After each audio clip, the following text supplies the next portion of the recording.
Alors je vais compter de 1 à 3. À 3, tu vas te connecter avec l'ADN humain et tu vas me dire ce que tu en penses avec le 1, 2 et 3. ADN humain. Ben, il y a la personne et dans la personne, il y a des microcellules.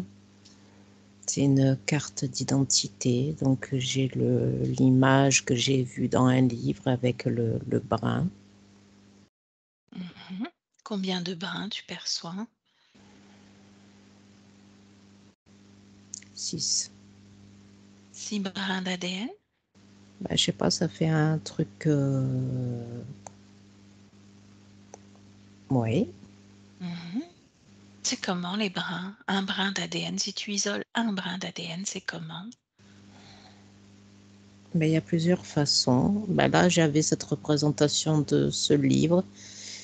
Alors, comment te dire? Ça fait une Alors sorte de détache-toi. 8. Ouais, ok, je me OK, détache tu de vas te ça. détacher de ce Du connu. livre. Ouais, ok.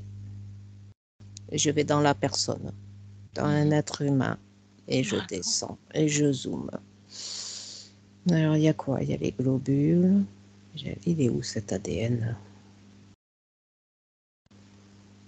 J'essaye de le trouver, de l'isoler. Donc, il est où dans le corps?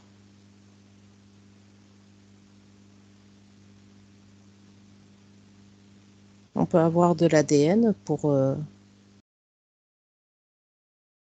un organe. Je sais pas, c'est à toi de regarder, de voir. Est-ce que tu perçois des couleurs, des mouvements? Comment c'est pour toi? Ça circule. Mmh. J'ai le mot référencement qui vient. Tu m'as C'est dit carte d'identité tout à l'heure. Carte d'identité, est-ce que ça veut dire que c'est unique, propre à chacun ou pas? non, il Mmh. y a des Ah choses bah, qui peuvent être communes, mais après c'est le mélange. C'est une palette de couleurs et de fréquences, et tu peux avoir des choses en commun, et après il y a des choses qui s'ajoutent. Le début du séquençage, il peut être idem, mais après il y en a un qui te différencie, toi des mais autres. ce qui Et veut c'est dire que c'est unique alors quelque part, propre à chacun au final, oui, sur toute la longueur. ouais, moi ça monte vraiment comme une palette de couleurs. Ouais. Mmh. OK. Est-ce que c'est en mouvement ou pas? Alors est-ce que c'est en mouvement?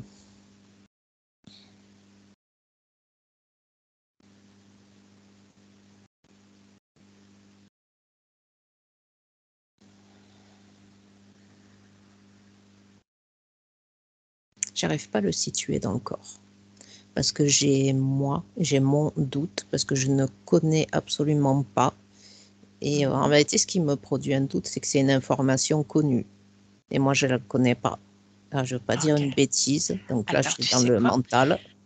OK, Mm. tu te déconnectes de tout là. On va recommencer. On va faire complètement autrement. On va partir sur ce que toi tu ressens déjà. On efface tout comme un tableau blanc. Tu effaces tout. Et je vais compter de 1 à 3. À 3, tu vas aller chercher dans les terres un ADN éthérique humain. 1, 2 et 3. Oui, donc là, c'est un laboratoire, il y a une fiole.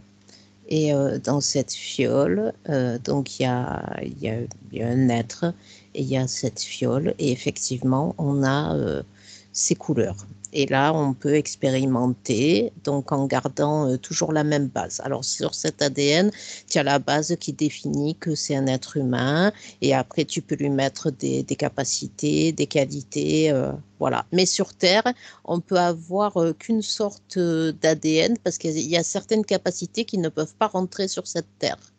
C'est pour ça que d'une planète à l'autre, les personnes sont différentes. Et on peut, tu vois, cet être qui fait ces préparations d'ADN, il essaye après d'incorporer, mais pour que le milieu s'adapte aux nouvelles capacités, il peut en mettre que très peu.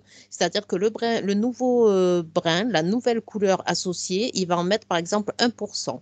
Et là, il teste sur les personnes. Et là, on en est peut-être aux abductions, tu vois, où c'est qu'on met dans les personnes, on prend un échantillonnage et on voit comment ça se passe. Mhm. Ok, Ok. et c'est pour ça que les animaux aussi changent et qu'on évolue. Donc, effectivement, l'évolution humaine se fait de par l'ADN modifié au fil des époques, au fil du temps, et qu'on peut utiliser maintenant les ordinateurs, tout ça.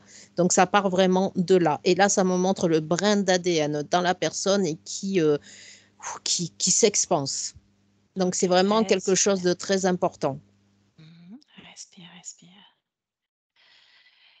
En séance, quand je te demande d'aller chercher l'ADN éthérique de notre client, comment tu suis? Comment tu arrives à la rejoindre? J'attends d'avoir une image d'une espèce ou d'avoir un chiffre qui me vient dans la tête. Mhm. Et comment se passe cette rencontre? Ben ça vient comme ça, tu me dis, voilà, il y a le client, regarde l'ADN et tac, ça tombe, par exemple 98%, et tac, ça m'envoie le chiffre et l'image d'une autre espèce, de quelque chose d'autre. Quand je te demande de vérifier si c'est bien elle, comment tu procèdes? Dans mon ressenti, dans l'image que j'ai fixée dans ma tête quand on fait le début de la séance, je Mhm. reconnais ces fréquences et après je me remets face à elles dans l'éther et je regarde si j'ai la même fréquence et le Mhm. même ressenti en moi. Ok.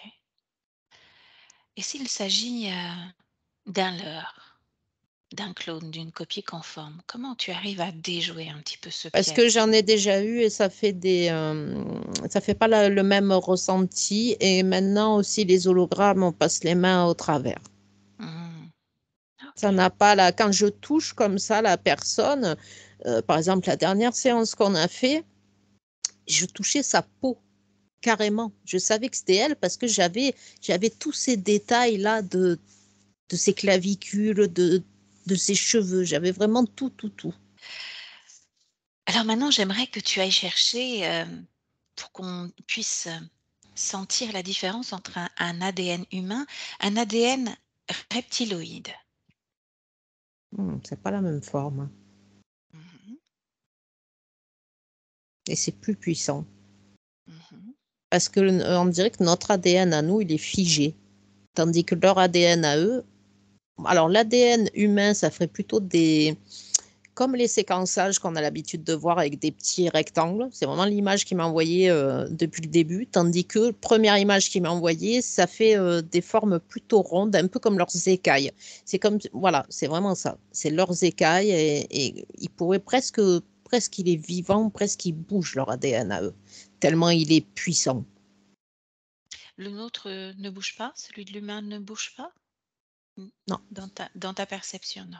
Ok. non, non, parce qu'eux, ils ont des capacités ben voilà, de voyager, de vivre des choses qu'on ne peut pas faire. Donc nous, avec cet ADN figé, eh ben, on est figé aussi.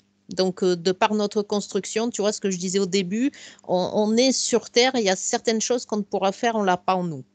Donc déjà de Mhm. là, ça se voit, la différence. Ok. Va voir moi maintenant l'ADN d'un insectoïde.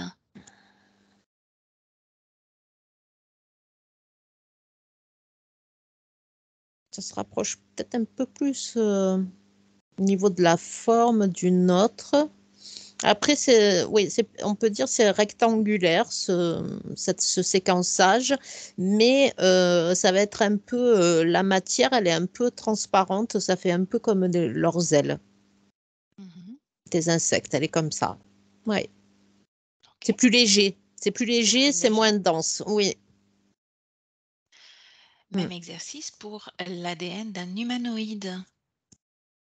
Alors là, alors en vérité, ce que je suis en train de comprendre, c'est la vision des brins d'ADN que j'ai ressemble beaucoup à la peau des espèces. Donc là, humanoïde, ça m'a été vraiment renvoyé ouais, à cette peau bleutée et à cette texture. Alors là, voilà, mon référencement, ça va être texture. Mhm. Ok. Ok. Est-ce qu'il y a du mouvement ou pas dans l'ADN? Est-ce que tu arrives à Oh, percevoir j'ai les quasiment la brins photo. d'ADN? Alors là, j'ai Quasiment la quasiment photo. la photo de l'être, vraiment, même son ADN, ouais, c'est carrément des photos de lui. C'est aussi très puissant. Mhm. Oui, Ce qui veut dire que quand on est en session et que tu perçois une interférence dans l'espace énergétique de la cliente ou du client qu'on accompagne, comment tu dissocies justement pour expliquer un petit peu tout le monde que tu es face à un reptilien, un insectoïde, un humanoïde? Comment toi tu perçois la différence? ouais, je le vois. Mhm. Donc tu vois sa forme, tu perçois sa forme, et quand je Ah te oui. demande de toucher l'ADN pour reconstruire sa forme ADN énergétique, parfois Ben, ça change. Mhm. hmm. Alors, le truc, c'est que suivant dans quel espace je suis et suivant les informations, d'abord, non, comment expliquer ça? Il y a l'aspect énergétique où là, ça peut être vraiment comme des fumées. Mhm. Voilà, ça c'est le premier niveau de visualisation, fumée ressentie. Après, plus on rentre, ou des fois j'ai l'information qui m'arrive immédiatement, donc là, ben, j'ai l'être et là, pareil, ben, je touche. Je touche Mhm. cet être et pareil, l'information qui arrive. Pour vérifier. Ok. Est-ce que c'est Oui, associé à des odeurs chez toi ou pas? non, pas Est-ce du que tout. c'est propre à chacun? Ok. Non, pas d'odeur. D'accord. Moi, c'est beaucoup sur les odeurs. C'est pour ça que je pose la question. D'accord. Moi, c'est le ressenti. C'est vraiment le Hmm. visuel et ressenti. Hmm, Mm. parfait. Et énergétique aussi, hein, parce que des fois, Énergétique. c'est costaud. Hein. Ouais. Mhm. Tout à fait. Alors maintenant, tu vas aller chercher un ADN éthérique qui est mélangé avec un autre ADN. Un ADN humain, par exemple, mélangé avec un autre ADN. Regarde.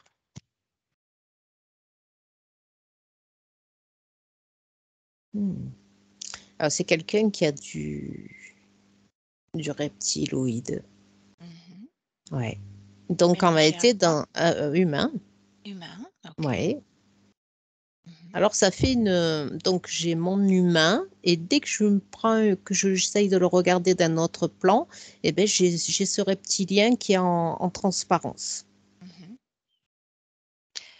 Comment toujours cette collé à lui. transformation, d'accord, comment cette transformation de l'ADN, elle s'est effectuée? Si tu remontes à l'origine, peut-être sur plein de vies, j'en sais Ben rien. oui, sur pleine vie. Donc, c'est reptilien et ça a envie de, je sais pas, d'expérimenter, de descendre, de venir se fondre dans la population. Mm. Alors, remonte vraiment à l'origine. Ce reptilien, 100% reptilien ou pas?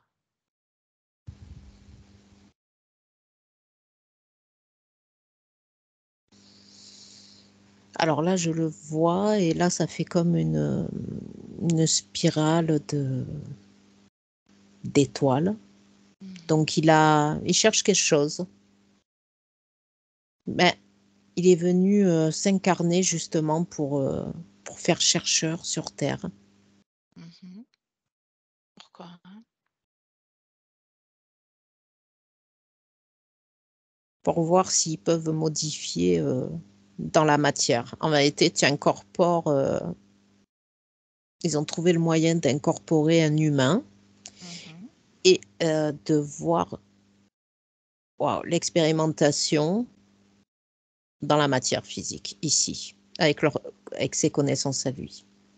Donc, c'est quelqu'un qui est très fort dans son travail et qui sort toujours des nouveautés parce qu'en vérité, ben, il a tout ce savoir en lui. Lui, Mhm. c'est pas soufflé par l'éther, c'est lui. Ah, intéressant. Ok. À quelle hauteur il y a le pourcentage d'ADN humain et reptilien chez lui pour l'instant, là où tu es à cette époque-là? Non, là, je suis dans le présent, hein. Dans le présent, ok. OK? Donc, quel est le pourcentage de chaque? Je dirais quand même, ça me dit 98% humain, hein. Mhm. Et alors, suivant les moments, ça active de 2 à 5%. De toute façon, il n'a pas besoin d'avoir beaucoup, parce que vu Mhm. que ça se joue au niveau des connexions neuronales, Mhm. donc il y a vraiment pas besoin. De toute façon, il faut qu'il ait son apparence. Et peut-être que Mhm. si quelqu'un le regardait, c'est incroyable, si on le regardait vraiment profondément dans les yeux, on aurait sûrement ce ressenti très Mhm. puissant, incroyable. Alors là, il a un regard vraiment. Et oui, c'est via ce regard, quand il regarde aussi dans les microscopes, il sait exactement là où c'est qu'il faut toucher. Donc ouais, c'est un être humain avec cette partie reptilienne et donc il travaille dans un labo et il produit des choses très spécifiques. Il travaille avec les cellules souches des fabrications. C'est quelqu'un qui est forcément qui a de très fortes connaissances et qui fait des mélanges d'amélioration. Il travaille vraiment c'est un généticien, d'accord, c'est un généticien et il apporte beaucoup. Quel est son objectif, rappelle-moi? De faire rentrer dans la matière, de voir en étant directement sur Terre, de voir Mhm. si ce qu'ils font là-haut, s'ils peuvent le faire sur Terre. Est-ce que ça marche ou pas? Mais il apporte des touches très légères aussi pour que son travail ne soit pas repéré. Mhm. Ils sont pleins à plein d'époques, hein. Des gens comme ça, ouais, il y en a plein. Parce que ça me Mhm. ramène en 1900 et sûrement les grosses inventions, ça doit sûrement être quelque chose comme ça, hein. Et ça peut aussi être des grosses maladies ou des nouveaux médicaments, des nouvelles, euh, des nouvelles, comment on dit, des nouvelles procédures de guérison. Voilà. Donc, c'est apporté par l'extérieur, tout ça. De toute Mhm. façon, la Terre, elle est simple. La Terre, il y a, voilà, c'est Gaïa. Et tout ce qui est au-dessus, autour, c'est apporté d'ailleurs, hein. Mhm. Ok. C'est pas Gaïa qui a créé les ordinateurs, hein, non. C'est des technologies qui viennent d'ailleurs, ça. Ok. On va se recentrer Mm, sur l'ADN éthérique, hein, mm. et tu vas revenir sur un ADN humain, 100% humain, et tu vas observer cette fois si la conscience est reliée et encodée dans cet ADN humain.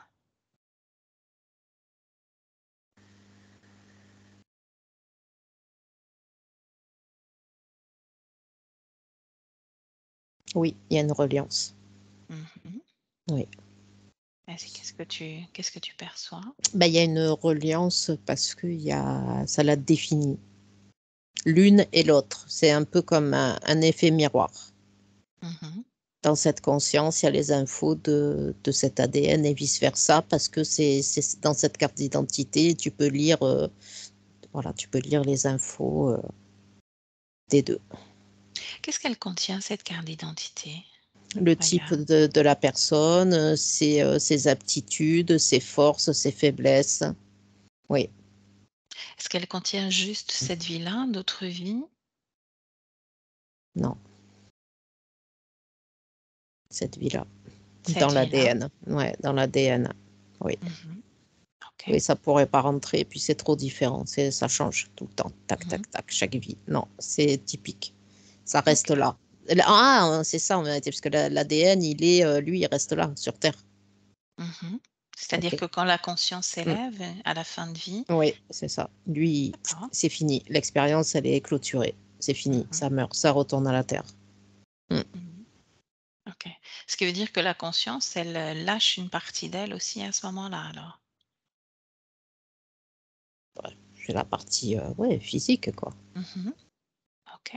La conscience, elle prend oui, les infos des expérimentations, mais après, voilà, cet ADN, c'est pour ça que ça montrait les organes au début. Cet ADN, il est vraiment relié à vraiment ouais, le physique, vraiment les muscles, les organes, tout ce qui est en reliance. Je pense qu'il y a beaucoup plus d'infos en reliance voilà, avec la physique, la partie de la Terre, de ce qu'on fait tous les jours. Ok. Alors justement, est-ce que les émotions, les pensées, elles ont une incidence sur notre ADN? C'est plutôt l'ADN qui a une incidence là-dessus. Pourquoi? C'est-à-dire? Parce que en vérité, ton ADN, vu comment tu es configuré via cette carte d'identité, là, ça va être ta façon de réagir par rapport à ces choses émotionnelles, non perceptibles. Mhm. C'est-à-dire que l'ADN peut m'envoyer une information émotionnelle? Non, c'est suivant ta constitution Mhm. et l'adaptation à ton milieu, tu vas réagir d'une façon ou d'une autre. Donc, comment dire, suivant comment est fait ton corps, ta résistance, voilà. Ta résistance physique aussi, j'ai envie de dire, définit aussi comment tu réagis dans ta vie de tous les jours. Et dans cet ADN, il y a ton endurance à la marche, à la course, au soleil, au froid, à beaucoup de choses. Et ça aussi, après, ça, c'est un peu la base sur Terre, l'ADN. Après, tu as les émotions, c'est au milieu. Et après, tu as la conscience. Mhm. Ok. On dit aussi que dans l'ADN, il y a 75% de vide qui peuvent être encodés justement par nos propres pensées. Tu sais, quand on se met en état méditatif, en mode alpha, on peut aller modifier, encoder certaines choses dans notre ADN. Oui, Mhm. oui, parce qu'il Qu'est-ce y que a tu une part perçois? du transgénérationnel par rapport à notre configuration physique. Donc, par exemple, voilà, ben, ce qu'on connaît, la couleur de la peau, des yeux, des cheveux. Et il y a aussi, alors, l'ADN, oui, il est relié à quelque chose d'éthéré avec les choses du transgénérationnel. Mais pour moi, de mon observation aujourd'hui, ce n'est pas dans le brin que tu as le transgénérationnel. Mhm. C'est quelque chose de beaucoup moins palpable, mais qu'il Mhm. promène avec lui. Donc c'est peut-être pour ça qu'on arrive à modifier ces choses-là. C'est logique, parce que quand tu fais de la méditation, tu peux nettoyer ton ADN, entre guillemets, parce que le terme est pas juste du coup. Tu peux nettoyer tes mémoires transgénérationnelles, mais tu vas pas pouvoir nettoyer, changer la couleur de ta peau. Donc, Mhm. quand on dit qu'on nettoie l'ADN, c'est quelque part, c'est pas juste. On Ah, nettoie ce que ça trimballe. Oui. je n'ai pas parlé de nettoyage, mais d'encodage, c'est-à-dire de transmission de nouvelles informations à mon corps, par exemple. Ben, c'est pas dans l'ADN, hein. Non, Mhm. c'est dans cette énergie qui est rattachée à cet ADN. Parce que là, ce que c'est en train de me montrer, c'est qu'on pourrait mettre ce brin d'ADN sur le corps Mhm. physique, mais que tu as son aspect éthéré quelque part, l'émanation de cet ADN. Et c'est sur l'émanation de cet ADN que tu peux travailler dans Mm. l'éther. Voilà. D'accord. C'est comme oui, c'est une émanation, un résiduel, quelque chose de beaucoup plus malléable et palpable. Là, tu peux pas. Tu peux pas modifier tes yeux, tes cheveux. Mm. C'est ça qu'il faut Oui. bien comprendre. L'ADN, il est Mm. vraiment défini. Il y a que quand il y a certaines intelligences ou de la génétique qui interviennent vraiment dans le physique, et c'est là qu'on en revient aux chercheurs là, qui met des choses petit à petit. Donc voilà, c'est vraiment quelque chose de physique. Mhm. Ok. Si jamais tu vas voir les chakras, est-ce que les chakras sont reliés justement à notre ADN, au brin d'ADN? Non, Non? non. Ok. Non, je dirais que les chakras, c'est vraiment l'émanation pure de nos fréquences, de nos énergies. Donc, Mhm. non. Ok. Qu'est-ce Puis que c'est tu pas sur le perçois même plan. d'autre? C'est pas sur le C'est même pas sur plan. le même plan. Non, c'est pas sur le Ok. même plan. Ok. Qu'est-ce que tu perçois d'autre encore sur l'ADN, les brins d'ADN, l'encodage, tout ça, génétique, pour conclure? Ben, Je sais pas, l'image qui m'était envoyée, c'était aussi une modification. Si par exemple, dans une famille qui décide de vivre d'une autre façon, qui va changer de pays, eh ben, on dirait que sur sa descendance, ça va avoir une incidence quand même. C'est-à-dire? Ben, il y a aussi un champ d'action qui se fait. Donc, ça doit être dans l'aspect éthéré de cet ADN. Donc là, on peut transporter et envoyer du transgénérationnel. Mhm. Est-ce que c'est assez clair ou pas? Oui, pour moi, oui, bien sûr. Ok, d'accord. Ok. Bah, ce sera donc le mot de la fin. Donc, Audrey, tu peux prendre une grande respiration et puis revenir tranquillement dans ton corps cette fois, dans ton espace. Sentir son corps respirer, sentir son corps posé là, à l'endroit où tu te trouves. Ouais, ça m'avait reprojeté vraiment dans l'univers. J'avais du mal à redescendre parce que je crois qu'il y Mhm. a vraiment des choses très très vastes là qui sont Ok, ouvertes donc et ouais, tu ouais, t'ancres complètement dans ton corps. ouais, c'est bon, je suis revenue. Voilà. Je suis là. Bien. Et quand tu es prête, tu me dis comment tu te sens et tu peux ouvrir les Oui, yeux. oui, je suis là. Bien. Merci Audrey. Dès que je peux, hop, j'arrête l'enregistrement. Voilà, c'est bon.